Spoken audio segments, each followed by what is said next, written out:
2 milliseconds that could change your life. 2 milliseconds, that's fast. It's 10 times faster than the single beat of a hummingbird's wings. It's 100 times faster than the blink of an eye. But during a crash, this moment could be the most important 2 milliseconds of your life. Although no two crashes are identical, two main types of force, linear and rotational, are related to the majority of brain injuries. Actually, a combination of both linear and rotational forces. Linear forces occur when your head is moving in a straight line and comes to a sudden stop.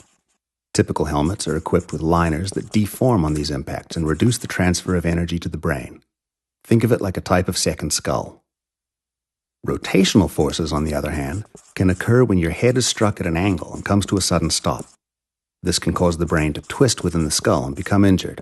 The body's primary defense in redirecting these rotational forces is cerebrospinal fluid, which floats between the brain and skull.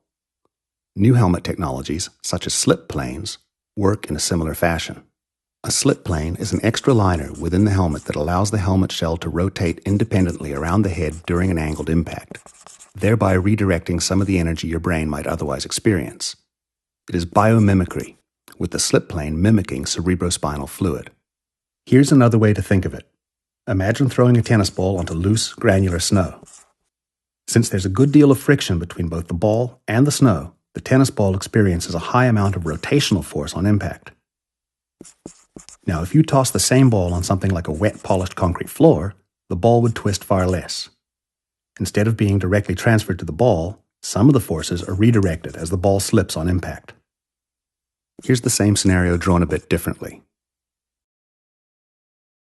A slip plane operates on a similar principle. An elastomeric attachment.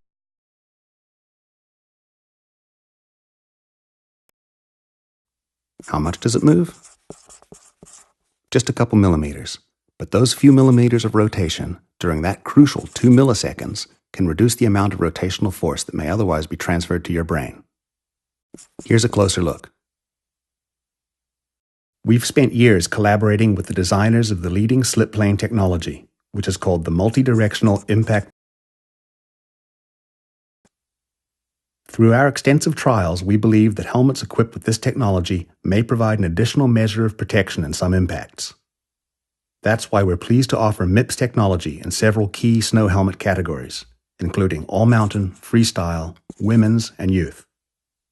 All Giro helmets are designed to reduce as much energy as possible while meeting and exceeding stringent safety standards. We call this total energy management, and it is our guiding principle as we constantly evolve helmets to incorporate technologies that are proven effective at reducing the transfer of energy. There's no single helmet design or technology when it comes to protecting your brain. There is only this one truth. Less is more. That is, less energy transferred to your brain during a crash equals more protection for you. Less energy means more protection.